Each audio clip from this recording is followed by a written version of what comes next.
gravitation. It is moreover similar to electrostatics. The common thing among the two is both are conservative field. Both are conservative field and both follows inverse square law, right? जैसे वो Coulomb's law और इसमें Newton's law. The force F is equal to G m1 m2 upon r square for point objects. That is exclusively for point objects. It is not valid at all for the extended objects. But हम इसको extended object के लिए apply कर सकते हैं if the extended object is a spherical body. अगर spherical body है and the points are outside or the surface of the body. For a point not inside the body. यानी अगर हम सोचें ये एक मास है और इसके अंदर एक और मास है स्मॉल m और हम कूलम्स लॉ लगा लें तो नहीं लगा सकते, राइट? हाँ, अगर ये एक एक्सटेंडेड ऑब्जेक्ट है कैपिटल M और यहाँ पे एक छोटा मास है small m, so then it is valid. फिर इस केस में हम इसका मास कहाँ पे लेंगे? इसके सेंटर पे, राइट? तो क्योंकि because this law is extended to the spherical objects and जितने भी एस्ट्रोनॉमिकल ऑब्जेक्ट्स है वो सब स्फेरिकल है, तो इसलिए हमारा ये हर जगह वैलिड हो जाता है. But remember, if somebody ask you that ये एक रिंग है और इससे इस पॉइंट पे एक मास है और ये मास है, then this law will not be applied. ये लॉ अप्लाई नहीं होगा. Then how you will do? कैसे करोगे? देखो, इलेक्ट्रोस्टैटिक्स में हमने एक चार्ज रिंग की एक्सिस पे फॉर्मूला पता होता है, ठीक है? इलेक्ट्रोस्टैटिक्स में जो K होता है उसको रिप्लेस करो G से, जो Q होता है उसको रिप्लेस करो मास से, तो ग्रेविटेशन के फॉर्मूले अपने आप आ जाते हैं, ठीक है? Like electric field due two point charge KQ/r², electric field gravitational field due two point mass Gm/r², right? Force on a charge in electric field QE, force on a mass in gravitational field Mi, mass into gravitational field intensity, right? तो similarly जैसे हम वहाँ electrostatics में forces calculate करते थे, इस case में भी कर सकते हैं. ऑल्दो नीट में इतना सब कुछ झमेला होता नहीं है, but still I am telling you कि अगर कभी भी कुछ क्वेश्चन ऐसा हो, सो देन यू कैन बिल्कुल स्ट्रेट इलेक्ट्रोस्टैटिक्स का यूज करके कैलकुलेट करो. Okay, right? नाउ ये हो गया gravitational force. Now gravitational field intensity, gravitational field intensity I is equal to gravitational force per unit mass. The force ठीक है, force per unit mass at that position. जिस position पे हमें gravitational field निकालनी है वहाँ पे एक टेस्ट मास रखेंगे, ठीक है? And that force per unit test mass is called gravitational field intensity, right? Gravity में जो हम मेन देखते हैं that is gravitational acceleration. Gravitational acceleration जिसको हम G के नाम से जानते हैं, small g, gravitational acceleration, right? हम अर्थ के लिए स्टडी करते हैं but that can be extended to any planet at all. हम अर्थ के लिए बात करते हैं at surface, at surface of earth. G is equal to Gm/r², which comes out as 9.81 meter per second square, right? At poles, radius less than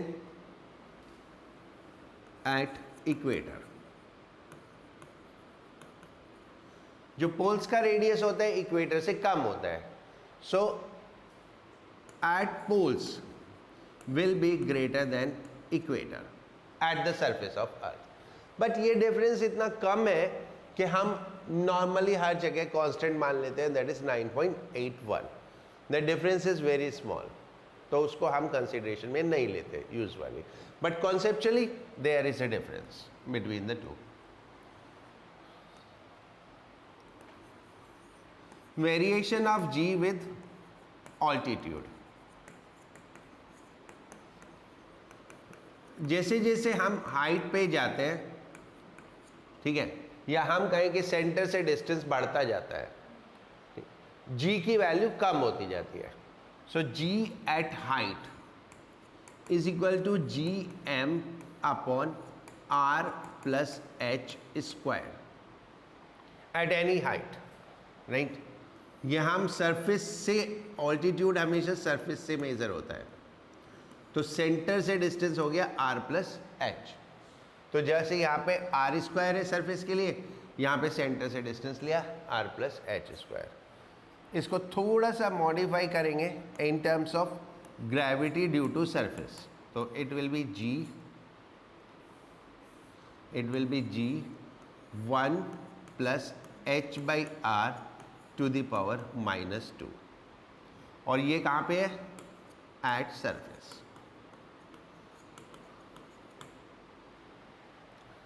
right, ये relation universal है, ये relation universal है, यानी किसी भी हाइट के लिए आप अप्लाई कर सकते हो, बट स्मॉल डिस्टेंस के लिए इसमें कैलकुलेशन प्रॉब्लम आती है। तो हम स्मॉल डिस्टेंस के लिए कब? When h is very very less than r, that means in few kilometers, यानी up to few kilometers। radius of earth is 6400 kilometer, तो up to few kilometers we can take, ठीक है, h very less than r, and then in this case g 1 minus 2 h by r, right. ये conditional है, ध्यान रखना, can not be applied everywhere, right. ये relation universal है, okay. Now at depth, अगर हम अर्थ के अंदर जाएं, अगर हम अर्थ के अंदर जाएं तो भी जी की वैल्यू कम होती है। अर्थ के अंदर किसी एक पॉइंट पे जिसका डिस्टेंस सेंटर से आर हो और जिसकी डेप्थ सरफेस से डी हो, right.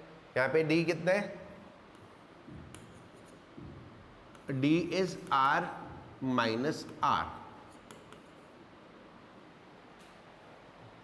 Ji at depth, G D is equal to G M R upon R cube, right. That is directly proportional to distance from centre, और इसको हम डेप्थ के टर्म्स में रिप्रेजेंट करेंगे तो ये आएगा G M by R square 1 minus d by R. तो we can write g 1 minus d by R, और जब भी हम खाली जी लिख रहे हैं तो that is at surface, so this one is at surface.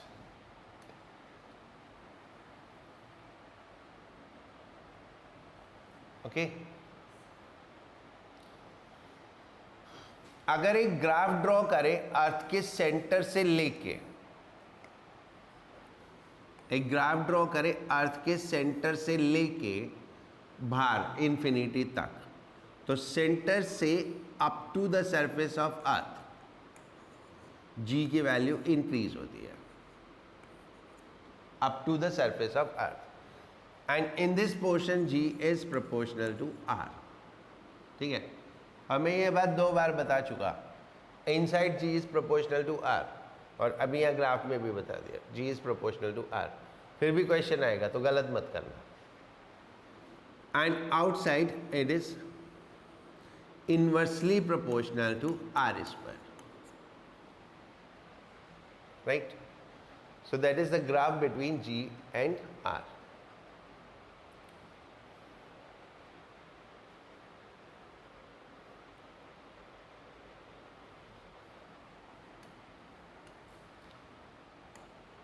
And एक general numerically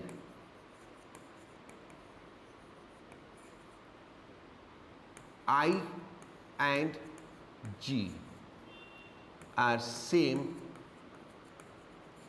at all points. I is what? Gravitational field intensity, and G is acceleration due to gravity. क्यों?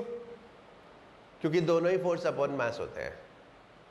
ग्रेविटेशनल फील्ड इंटेंसिटी भी force per unit mass होती है और gravitational acceleration भी force per unit mass होता है. फिर दोनों में डिफरेंस क्या है? Why we are dealing with the two physical quantities when they are same? Okay? Because intensity किसी पोजीशन की होती है और एक्सेलरेशन किसी ऑब्जेक्ट का होता है जब हम उस पोजीशन पे प्लेस करते हैं, राइट? ये पोजीशन है, यहाँ पे ग्रेविटेशनल फील्ड इंटेंसिटी है, एक्सेलरेशन नहीं है. एक्सेलरेशन इस पॉइंट पे उतना ही होगा जितनी इंटेंसिटी है किसका? इस ऑब्जेक्ट का, जब मैं इसको यहाँ प्लेस करूँगा. तो एक्सेलरेशन ऑब्जेक्ट का होता है और इंटेंसिटी पोजीशन की होती है. पोजीशन की एक्सेलरेशन नहीं होता, राइट?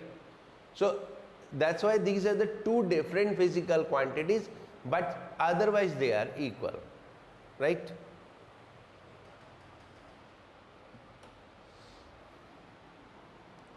हो गया?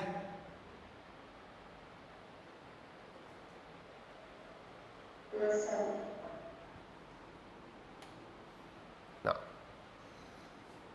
Earth continue rotating with angular speed omega. ठीक है? कोई भी पॉइंट देखो, कोई भी पॉइंट, ये सेंटर से मिलाने वाली लाइन है और ये इक्वेटर है और ये सेंटर से मिलाने वाली लाइन है. इन दोनों के बीच का जो एंगल होता है उसको हम बोलते हैं latitude, right? So P is a position on surface of Earth at latitude lambda. The position of P will be described as at latitude lambda. And P point पे जो भी ऑब्जेक्ट रखा है वो इस तरह से सर्कल में रोटेट करेगा, राइट? इस तरह से सर्कल में रोटेट करेगा. और जब इस तरह से सर्कल में रोटेट करेगा तो it will have a centrifugal force. It will have a centrifugal force, right? और एक इसके ऊपर हो गई कौन सी? Gravitational force. So it experienced two different force at the same times, right? So accordingly जो एक्सेलरेशन हो जाता है वो डिक्रीज हो जाता है. ओवरऑल एक्सेलरेशन क्या हो जाता है? डिक्रीज हो जाता है. इसको हम बोलते हैं effect of rotation of earth. Effect of rotation of earth on ji.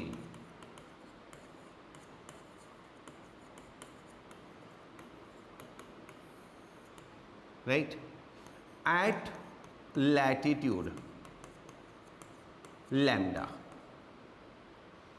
g, lambda is equal to g, that is what? On surface, minus r, r is radius of earth, omega square cos square lambda,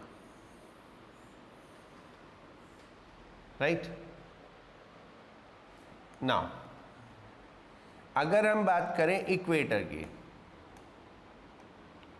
for equator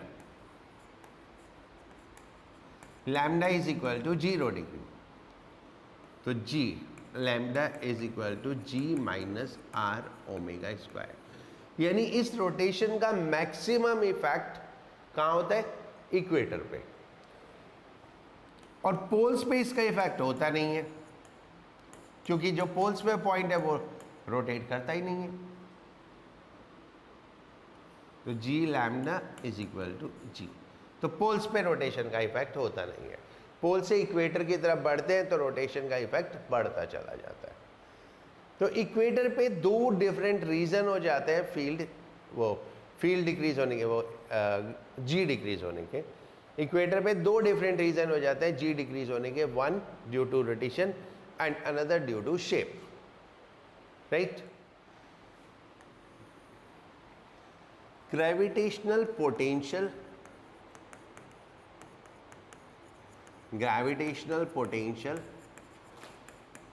isn't it all the terms are similar to electrostatics and potential energy, gravitational potential and potential energy,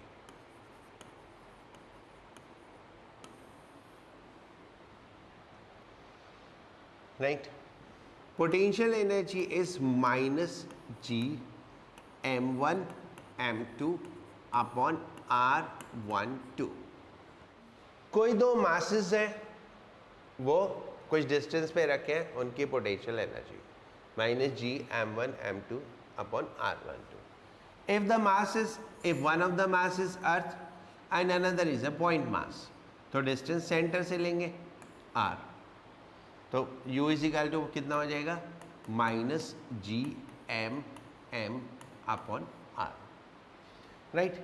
potential energy is negative because forces are attractive. Electrostatics में potential energy positive भी होती है, negative भी होती है। Positive कब होती है, जब फोर्सेस रिपल्सिव होती है। नेगेटिव कब होती है, जब फोर्सेस अट्रैक्टिव होती हैं।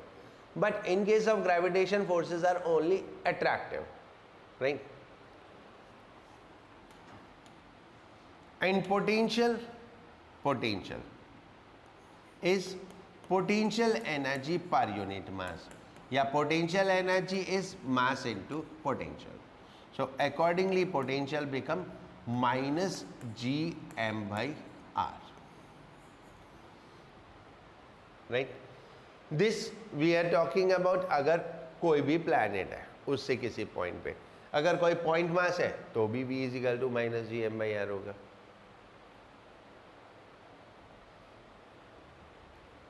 Okay. Conservation of mechanical energy is valid because gravitational force is conservative force। जो conservation of mechanical energy होता है वो तभी valid होता है जब conservative forces होती है। अगर forces conservative नहीं हो तो conservation of mechanical energy is not valid। तो क्योंकि gravitational force conservative force है तो that's why this is valid। Now एक होता है escape velocity।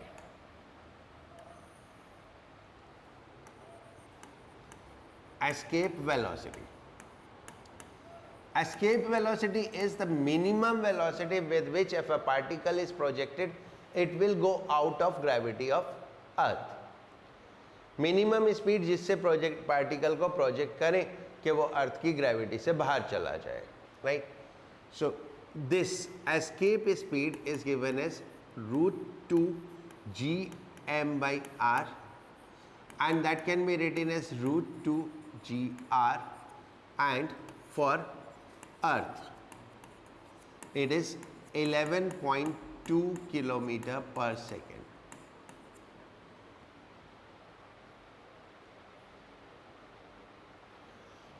It is independent of angle of projection।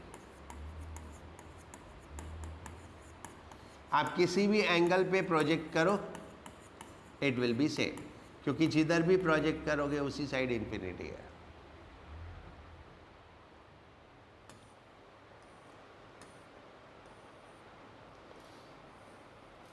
Third question, the radius of earth is r and acceleration due to gravity at surface is g।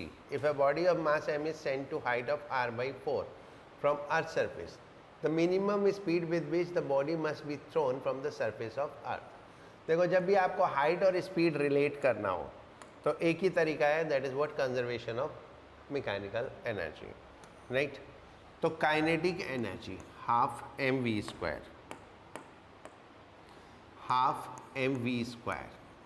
Is equal to change in potential energy. ठीक है, कहाँ पे ज़्यादा होगी उसमें से कम वाली subtract कर दो। कहाँ पे ज़्यादा होगी? हाइट पे, जितना पास आती जाएगी उतनी कम होती जाएगी। तो हाइट पे ज़्यादा होगी, हाइट पे कितनी होगी? Minus G M M upon R plus H. R plus H कितना हो गया? R plus R by 4, R plus R by 4 है ना। और at surface minus minus plus हो गया, तो G M M by R. तो ये हो गया 5r/4, तो 4/5, so this will come as G M M by 5r, right. अब हमेशा ये ध्यान रखो, जी एम बाई आर जब भी आएगा ना, आप उसको जी आर से रिप्लेस कर सकते हो। So this will be 1/5 M ji R, right. ये तो हो गई काइनेटिक एनर्जी। अब स्पीड निकालनी है तो कितनी हो गई? That is half M V square. तो एम एम कैंसिल, तो v इज इक्वल टू कितना हो गया? √2/5 जी आर। ओके,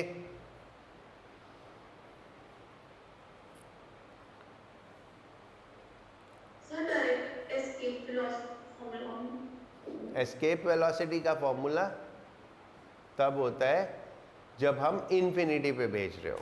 अभी हम इन्फिनिटी पे नहीं भेज रहे, अभी हम इसको कुछ पर्टिकुलर हाइट तक भेज रहे हैं।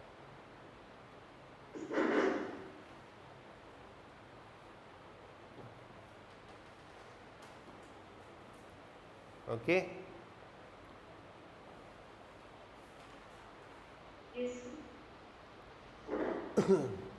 what is next? Fifth, sixth, okay. 6.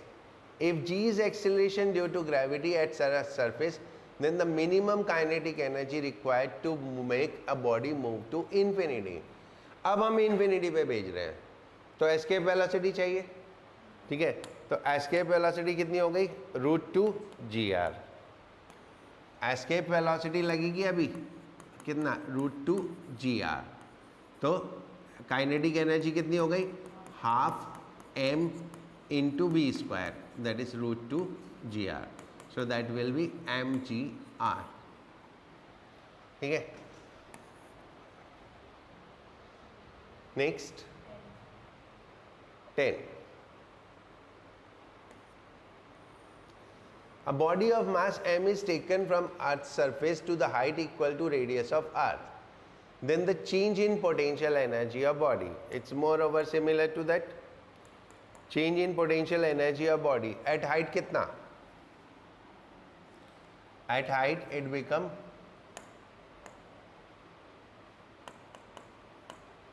change in potential energy at height minus g m m upon कितनी हाइट पे गए? r पे, तो r plus r and surface पे minus minus plus G M M by R, तो this become G M M by 2r, और G M by R is g R, तो half m ji R, that is change in potential energy. Next हो गया 15. The radius of Earth is 6400 kilometer and g is 10 in order that a body weight 0, यानी wait 0 हो जाए equator पे, right. तो angular speed of earth, अगर हम rotation की वजह से देखें तो इक्वेटर पे होता है g minus are omega square. अगर वेट 0 होना है, वेट में मास तो 0 होता नहीं है, तो व्हाट बिकम 0? The gravity. तो this should be equal to 0, तो omega is equal to √g by R. G कितना? 10। Radius of earth 6400 kilometre, that is 6400 and then 1000, right. तो एक 10 कैंसिल हो गया, सो दिस इज 6400 का रूट 80 और 100 का रूट 10, तो 1/800 रेडियन पर second.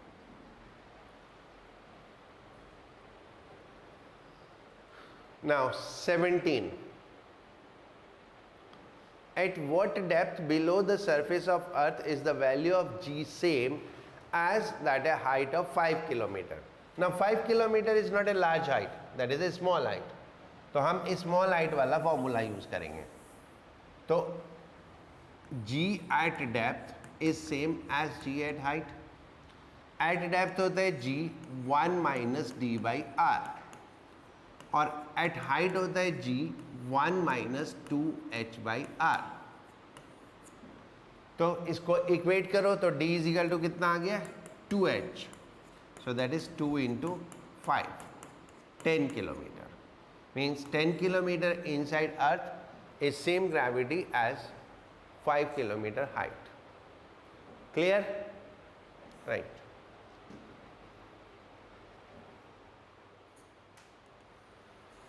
(28) A body is projected away from the earth with a speed 3 VE, where V is escape velocity. The speed of body at infinity will be.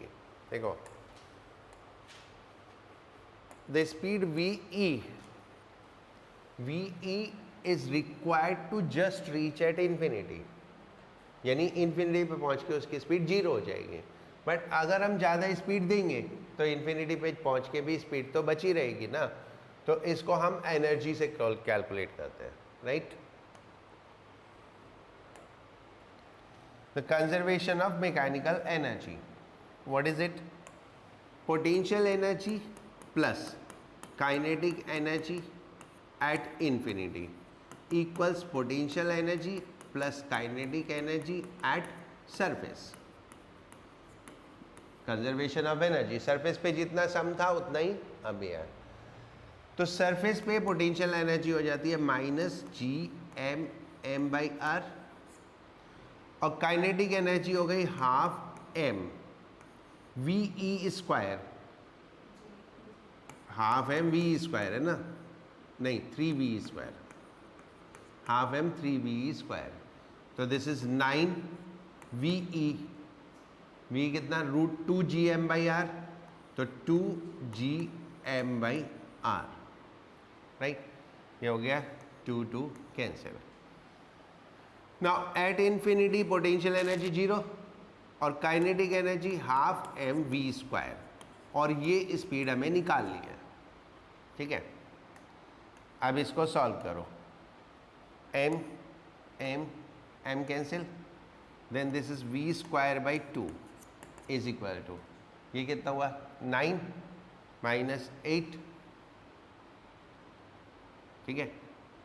कितना हुआ 8GM/r. Correct. अब इसको उसमें convert कर दो VE में वापस. ठीक है. GM/r कितना हुआ? GM/r is VE square by 2. VE square by 2. 2 cancel हो गया. तो V is equal to 2√2 VE.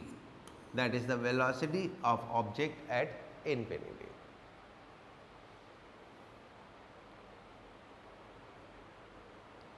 Clear? ये VE is equal to √2GM/r. तो VE स्क्वायर क्या हो गया?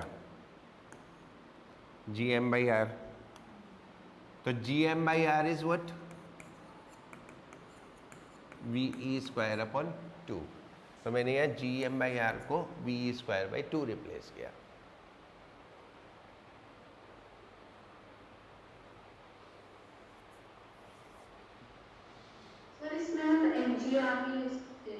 नहीं.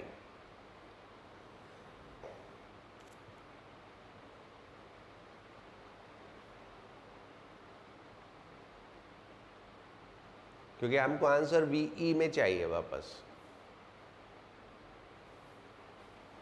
राइट। नेक्स्ट कौन सा हो गया?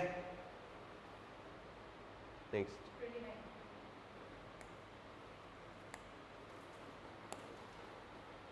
29. A projectile is fired upward from the surface of Earth with a velocity kve, where ve is escape velocity and k is less than 1. When k is less than 1, so speed is less than escape velocity, and if it is less than escape velocity, so it has to come back.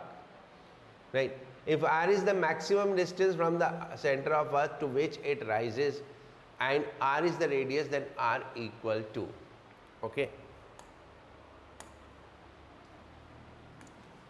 एक object को हमने अर्थ की surface से kve speed से throw किया और ये यहाँ तक गई कि अर्थ के सेंटर से डिस्टेंस r है, राइट। ये उस पोजीशन तक गई, तो हमें r की वैल्यू निकालनी है, right. Now let's apply the same conservation of energy. Now potential energy plus kinetic energy, potential energy plus kinetic energy at height is equal to potential energy plus kinetic energy at surface, right? Potential energy at height minus g m by r, kinetic energy at height is 0 क्योंकि वहाँ जाके रुक जाएगी। Potential energy at surface minus g m by r और kinetic energy at surface half m k square v e square, right. अभी इसको further solve करो। g m by r, m तो कैंसिल हो गया, is equal to minus G M by R plus half k square v e square की value रखो तो कितना आएगा? 2gm by r, v square is 2gm by r. Now ये 2 cancel, gm सब cancel. What is left? minus 1 by r is equal to minus 1 by r plus k square by r, ठीक है। तो इसको minus 1 by r minus 1 by R is equal to, इसमें नीचे r common, k square minus 1, ठीक है। Minus sign उधर ले जाओगे तो r is equal to r upon 1 minus k square, ठीक है। क्योंकि यह माइनस साइन था तो k स्क्वायर माइनस 1 का 1 माइनस k स्क्वायर हो जाएगा। क्लियर? हाँ, एक बार ये दोबारा समझा दो कि हम पोटेंशियल और काइनेटिक कैसे रिप्रेजेंट करेंगे, कि जीरो कहाँ पे होगी और कहाँ वैल्यूज डालनी है, कहाँ वैल्यूज डालनी है और कहाँ सब इक्वेट करना है। देखो, अगर किसी ऑब्जेक्ट को हमने थ्रो किया और वो किसी हाइट पे पहुंच के रुक गई तो काइनेटिक एनर्जी जीरो हो गई। टॉप मोस्ट पॉइंट पे काइनेटिक एनर्जी जीरो हो जाएगी। तो काइनेटिक एनर्जी जीरो होने का तो ये है। अब पोटेंशियल एनर्जी सिर्फ इन्फिनिटी पे जाके जीरो होगी, अदर देन पोटेंशियल एनर्जी कहीं पे भी जीरो नहीं होगी, right. So in this case we throw an object with the speed less than escape speed, तो एक पर्टिकुलर पॉइंट पे तो जाके वो रुकेगी। अगर हम एस्केप स्पीड से थ्रो करेंगे तो वो इन्फिनिटी में जाके रुकेगी, और अगर हम एस्केप स्पीड से ज़्यादा स्पीड से थ्रो करेंगे तो वो कहीं भी नहीं रुकेगी, right.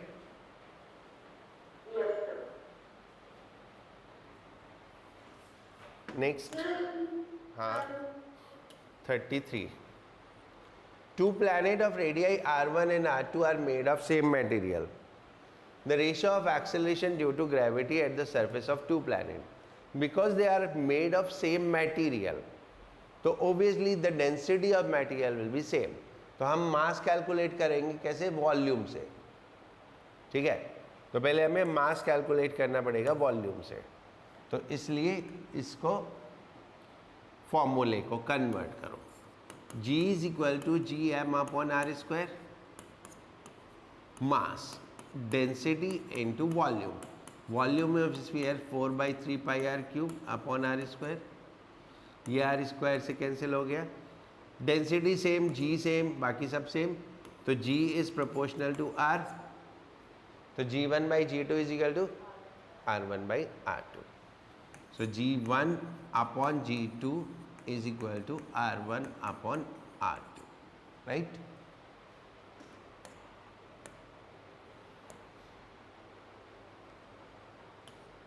Then 39. The escape velocity from the surface of a planet is 10 to the power 4 meter per second. Escape velocity. If a mass of 2 kg fall from infinity to the surface of planet, its kinetic energy and magnitude of potential energy on reaching the surface of Earth. देखो,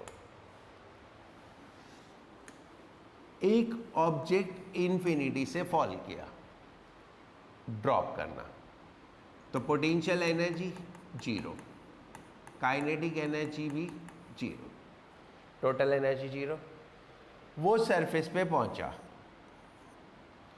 surface पे पहुंचा तो potential energy plus kinetic energy still भी zero. Why? Because conservation of energy. और kinetic energy कितनी होगी? Because surface से infinity तक रिलेटेड है, so that will be half M v e square, half M v e square. मास कितना?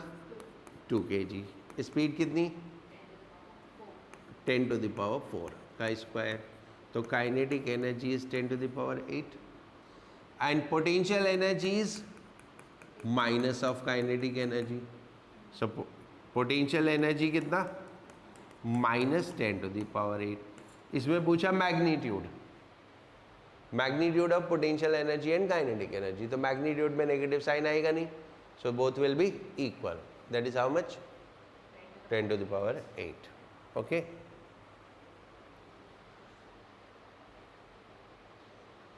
in general you have seen that what we applied most of the time is conservation of energy। ठीक है, तो बहुत variety of questions नहीं होती।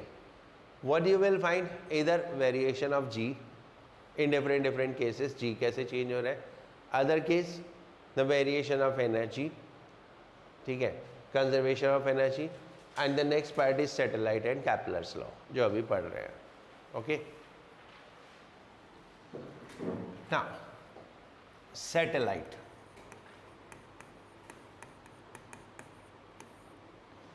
right?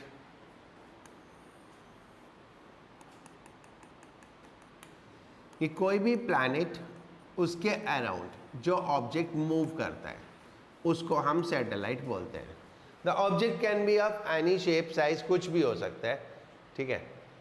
Anything which revolve around a planet can be called as a satellite. We can say the planets as the satellite of sun, we can say planets as satellite of sun, right. तो ये satellite हो गया। अब जब ये revolve करेगा तो ये इसकी ऑर्बिटल वेलोसिटी हुई, एंड जो फोर्स इसके ऊपर लगेगी, gravitational force, that will act as a centripetal force. वो ग्रेविटेशनल फोर्स एक सेंट्रीपिटल फोर्स की तरह काम करेंगे, राइट। तो इसको रिवॉल्व करने के लिए जो सेंट्रीपिटल फोर्स चाहिए वो कहाँ से मिलेगी? ग्रेविटेशनल फोर्स से मिलेगी। Okay, right. Now this orbital velocity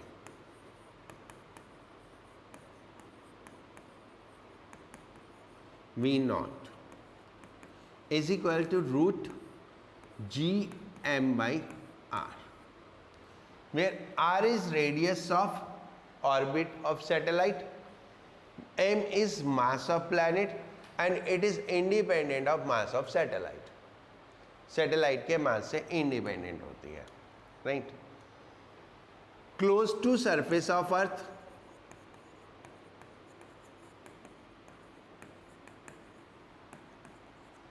V0 is equal to root gm by R, क्योंकि हम इसको लिख सकते हैं, अगर एल्टीट्यूड मालूम है तो हम लिख सकते हैं R plus H, close to surface of earth height 0 हो जाएगी, so that will be root G M by R and this will come out as 8 kilometre पर सेकेंड अगर हम अर्थ की सरफेस पे बात कर रहे हैं। ठीक है,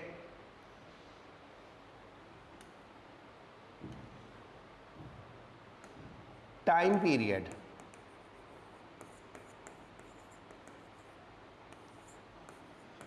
टाइम पीरियड होता है 2 पाई आर बाई वी स्पीड। तो if you will place this you will get 2 pi r to the power 3 by 2 upon g m to the power 1 by 2। v की वैल्यू रख दी, that is root G M by R, तो उससे ही आ गया। इसको आप ऐसे भी कर सकते हो, 2 पाई r plus h to the power 3 by 2 upon g m to the power half। That is time period of revolution. Okay, energy of satellite,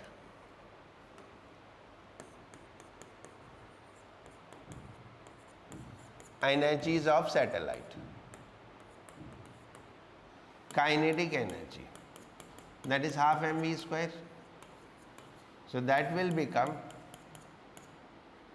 k is equal to G M M upon 2r। Potential energy U is equal to, जो general potential energy का formula है that will be applied, minus G M M by R. तो अगर हम यहाँ पे relate करें, potential energy is minus of twice the kinetic energy. The total energy also called as binding energy, total energy or binding energy, that is E is equal to potential plus kinetic, so that comes out as minus g m m by 2r, which is equal to minus of kinetic energy। ठीक है, negative energy indicate that satellite is bound in its orbit, वो अपने orbit में है। अगर हमें उसको अपने ऑर्बिट से निकाल के इन्फिनिटी पे पहुंचाना है तो इतनी एनर्जी, इतना वर्क हमें पॉजिटिव में करना पड़ेगा, राइट।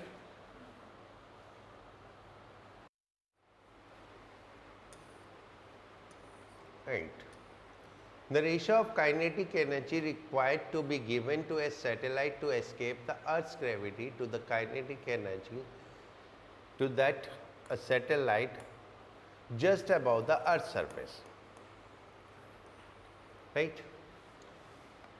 तो just above the Earth's surface कितना होता है? Kinetic energy to escape is half m v square, that is 2 g m by r, and kinetic energy of satellite just above the earth surface half m, orbital velocity at the surface is g m by r। ठीक है, तो kinetic energy to escape is twice the kinetic energy of satellite, right? तो ratio is what? 2। okay, 22,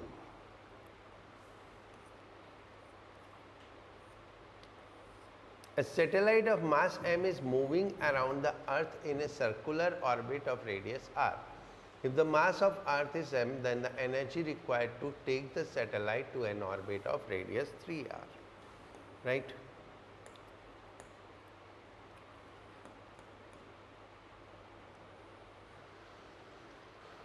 Energy in orbit R कितनी? Minus G M M by 2r।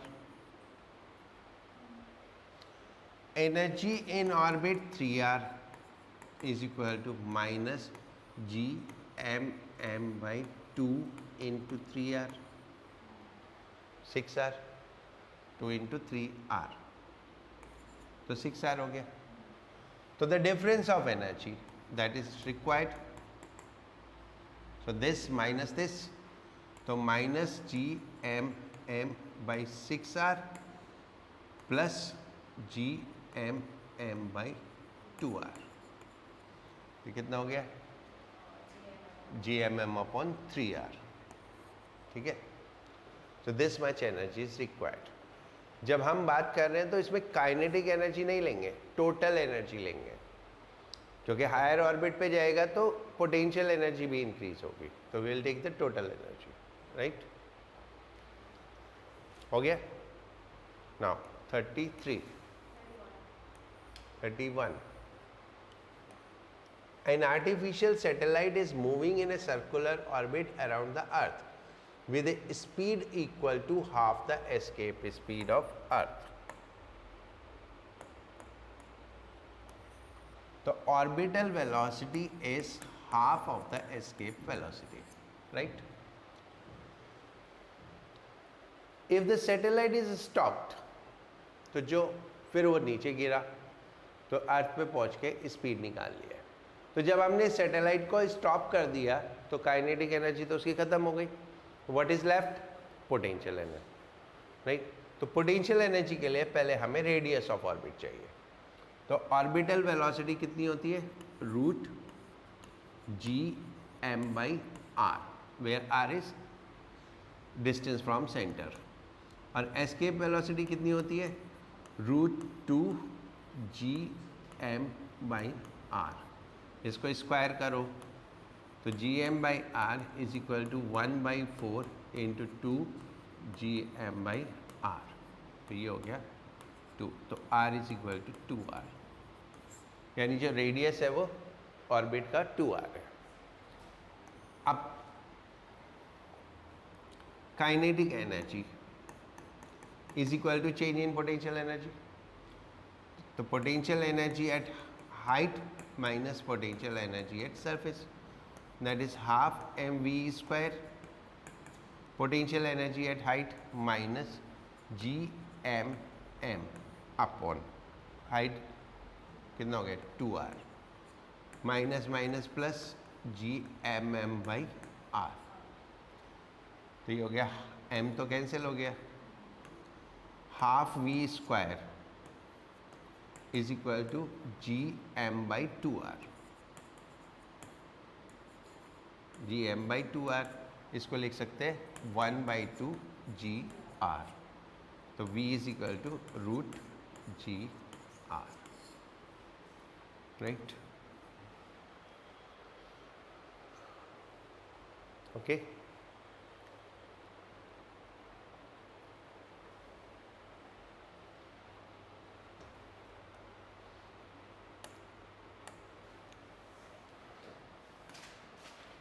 एक होता है geostationary satellite.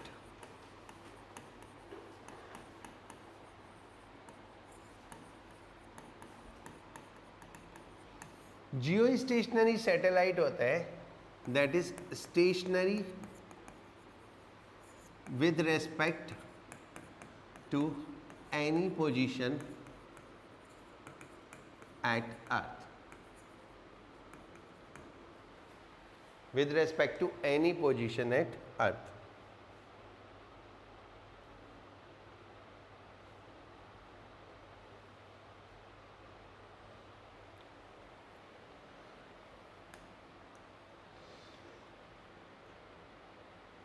Right. अब कोई भी ऑब्जेक्ट दूसरी के रेस्पेक्ट में स्टेशनरी कैसे हो सकता है जब दोनों मूव कर रहे हैं? तो अर्थ भी मूव कर रही है, सैटेलाइट भी मूव कर रहा है, तो दोनों स्टेशनरी कैसे हो सकते हैं? Angular speed same.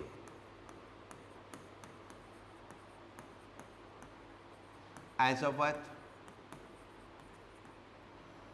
Time period same as of earth. कितना? 24 hours. Direction of rotation same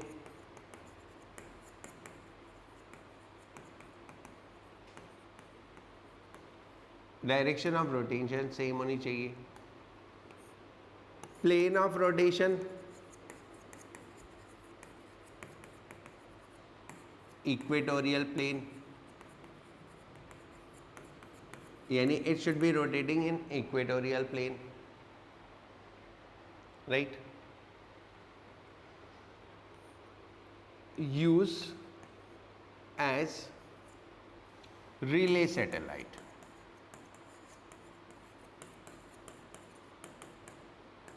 that is for communication, है ना.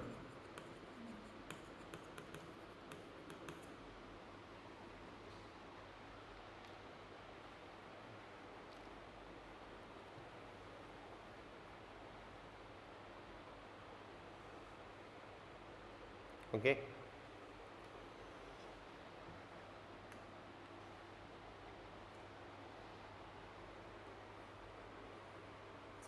Okay. For any satellite, I'm not talking about geostationary, orbit must be concentric to अर्थ, यानी अर्थ का centre और orbit का centre match करना चाहिए. अगर मैच नहीं करेगा then orbit will not be stable, फिर ऑर्बिट स्टेबल नहीं होगा. क्यों?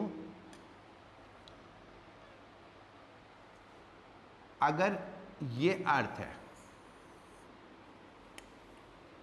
और ये सैटेलाइट का ऑर्बिट है, तो ये सेंटर ऑफ सैटेलाइट ऑर्बिट हुआ और ये सेंटर ऑफ अर्थ हुआ.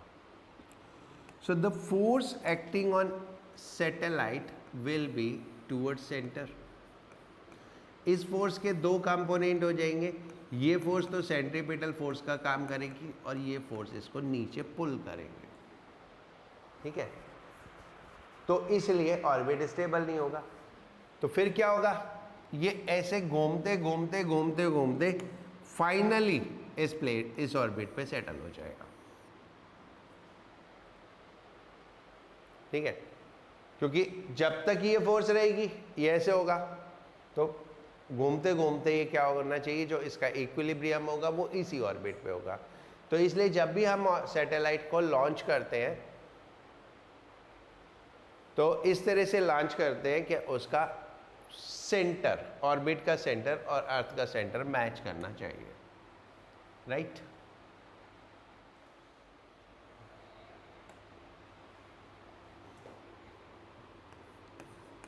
Projection of satellite. सैटेलाइट को कैसे प्रोजेक्ट किया जाता है? ये अर्थ की स्पीड है, ये अर्थ है. अर्थ इस डायरेक्शन में रोटेट कर रही है. ओके. हमारा रॉकेट यहां से चलता है. We try to move it from equator. कोशिश की जाती है कि रॉकेट को हम इक्वेटर से लॉन्च करें, क्योंकि वहां पे अर्थ की स्पीड मैक्सिमम है. So that speed is added with the speed of rocket. Then it goes, and when it reach to the required height,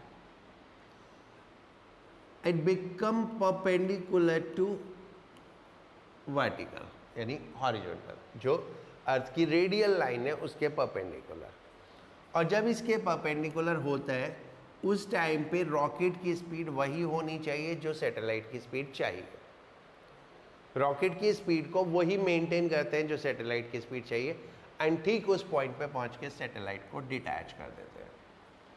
जो रॉकेट की स्पीड है वही सैटेलाइट को मिल जाती है, तो सैटेलाइट उसी स्पीड से प्लेस हो गया. उसके बाद रॉकेट तो वापस आ गया, रॉकेट तो वापस आ जाता है अर्थ पे, and the satellite is placed over there and then it keep on revolving in a orbit. ये कंटिन्यूअसली उस ऑर्बिट में रिवॉल्व करता रहता है. It do not require any energy to revolve because we leave it above atmosphere. हम satellite को atmosphere में नहीं छोड़ सकते. क्योंकि एटमॉस्फेयर में क्या है, एटमॉस्फेरिक फ्रिक्शन, उसमें एनर्जी लूज हो जाती है, right. So there are multiple condition for a satellite to work properly. First, it should be in a concentric orbit. Second, it must be above atmosphere, right? Third, its velocity, right? The VO is calculated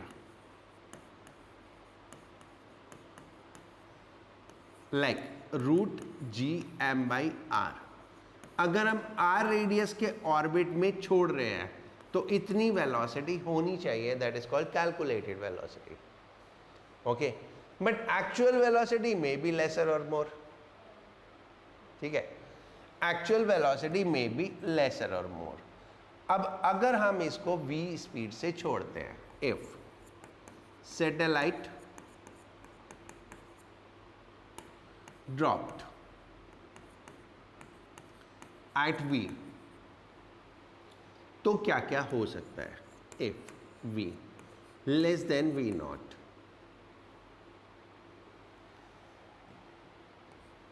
fall down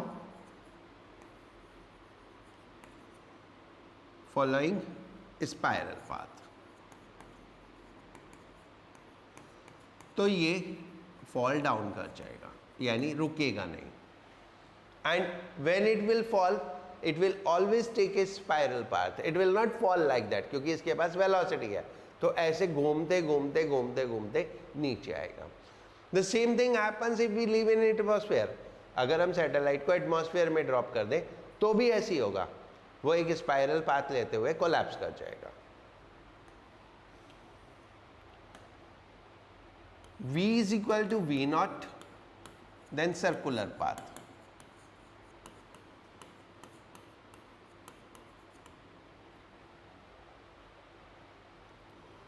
v greater than v naught but less than escape velocity. Orbital velocity से तो ज़्यादा है लेकिन escape velocity से कम है. Then elliptical path.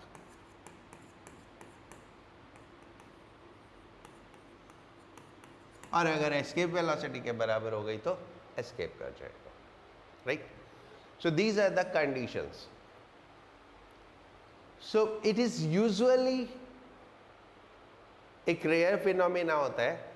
Y all planets orbit are elliptical. जितने भी प्लैनेट्स हैं उनके ऑर्बिट एलिप्टिकल क्यों हैं? क्योंकि ये मैच होना इज ए रेयर थिंग. ठीक है, जबकि things are happening on its own. Planets तो अपने आप कैप्चर हो रहे हैं ना किसी भी स्टार की ग्रेविटी में. ठीक है, या जो नेचुरल सैटेलाइट है वो तो अपने आप कैप्चर हो रहे हैं. हाँ, in case of artificial satellite we can do that. Artificial satellite के केस में हम इसको मैच करा सकते हैं. बट जो नेचुरल फिनोमेनास हो रहे हैं, natural formation of satellite, natural formation of planets, उनके ऑर्बिट्स एलिप्टिकल होते हैं, right. Now last, Kepler's law.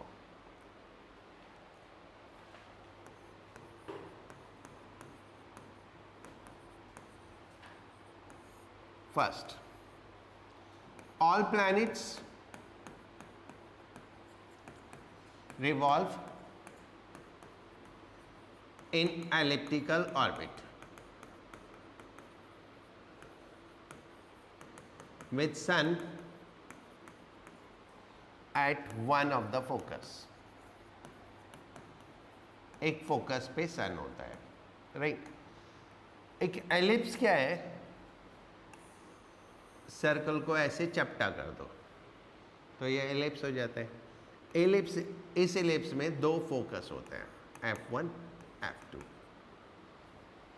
ठीक है, तो सन इसमें से किसी भी एक फोकस पे होगा किसी भी और प्लैनेट के लिए. तो मान लो सन यहाँ पे है एंड देन प्लैनेट ऐसे रिवॉल्व कर रहा है. ठीक है, ये एलिप्स का सेंटर होता है. सेंटर अलग चीज है, फोकस अलग चीज है. इसको हम माइनर एक्सिस बोलते हैं और इसको हम मेजर एक्सिस बोलते हैं।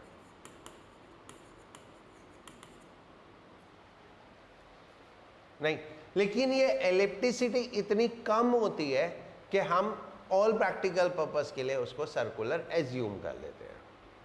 ठीक है, द सेकेंड लॉ,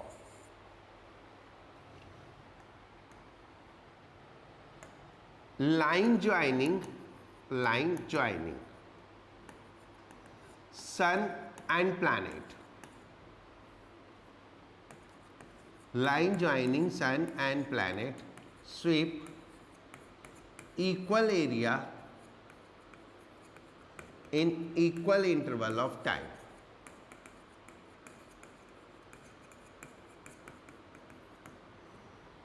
ठीक है, means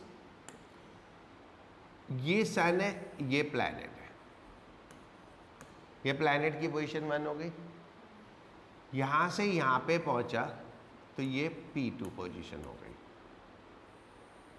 and this is area that swapped out. Okay, ये कोई पोजीशन हो गई P3 एंड ये कोई पोजीशन हो गई P4 एंड ये area, right. If area SP1 P2 equals SP3 P4, then time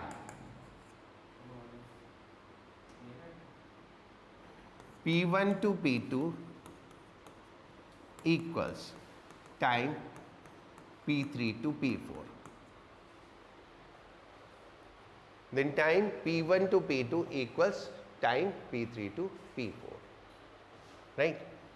Obviously, this distance is more. This distance is more than that distance. So then speed. If the speed here is V1, this distance D1, speed here is V2, this distance is D2, right? That is V2 will be greater than V1, right? That means as the planet goes closer to the sun, its speed increases. Okay? Closer to sun, more is speed.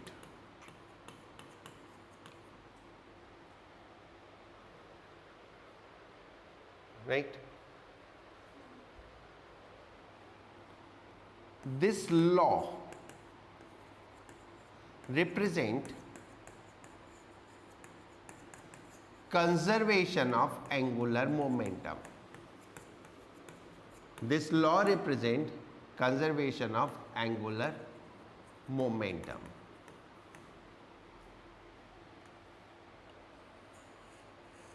Right? Angular momentum होता है mass, velocity, distance. Right? Mass of planet, velocity of planet at a position, and distance from sun. This दूसरी position. So V1 upon V2 is D2 upon D1. यानी velocity is inversely proportional to distance. Right? Okay?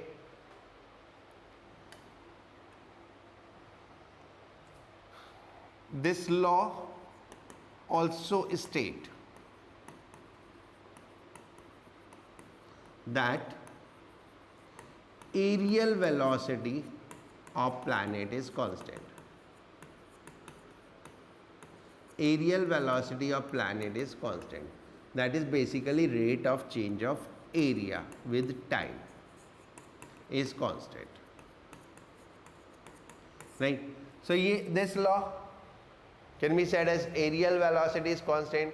This law can be said as angular momentum is conserved. Right? कौन गायब हो गया? Okay? Done? Right. And the third law. Law of period बोलते हैं. ये law of areal velocity, that was law of orbit, and this is called as law of period. Law of period says T square is proportional to R cube. R is semi major axis. Semi major axis यानी R क्या है, क्योंकि ये circular तो है नहीं तो यहाँ पे आर रेडियस नहीं है, but in case of circle we will take R as a radius. अगर सर्कुलर ऑर्बिट लेंगे तो आर को रेडियस लेंगे, अगर एलिप्टिकल ऑर्बिट लेंगे तो क्या लेंगे, semi major axis.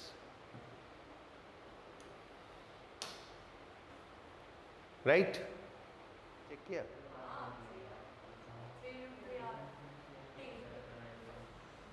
Time period of revolution of a satellite close to surface of a spherical planet of radius r is t. The period of revolution close to surface of another planet of radius 3r and same density is. इसमें planet change हो गया. The t square is proportional to r cube valid only for the same planet. तो इसलिए इसमें T square proportional to R cube लगेगा ही नहीं, इसलिए तो मुझे पता है कि तुम गड़बड़ करोगे. ओके, क्योंकि तुम तो सीधे फॉर्मूला लगाओगे. ठीक है, तो इसमें आपको time period surface of another planet of radius 3r and same density. तो पहले इसमें आपको टाइम पीरियड का फॉर्मूला डिराइव करना पड़ेगा. ऐसे नहीं होगा. कैसे?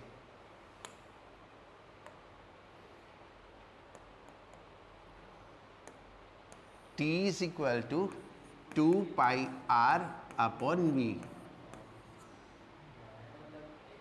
कल मैं एक मूवी देख रहा था, रनवे 34, और उसमें एक ही बात पे पूरा मुकदमा होता है कि हम जल्दीबाजी में गड़बड़ करते हैं. ठीक है, ओके, दैट इज, इसको स्क्वायर कर दो तो 2 pi square R square V square. तो ये हो गया 4 pi square R square and V square is G M upon R. G M upon R. तो ये हो गया 4 पाई स्क्वायर आर क्यूब. ये क्लोज टू सरफेस है ना, तो इसको रेट कैपिटल आर ही रहने दो, कोई बात नहीं, अपॉन जी एम. ठीक है. हाँ, पता नहीं मेरे को. 4 पाई स्क्वायर आर क्यूब और जी एम. जी एम कितना, G mass, density into volume, 4/3 pi R cube. So isn't it time period is independent of radius? So answer will be T. Answer will be T. When it is independent of radius, तो क्या करूं मैं?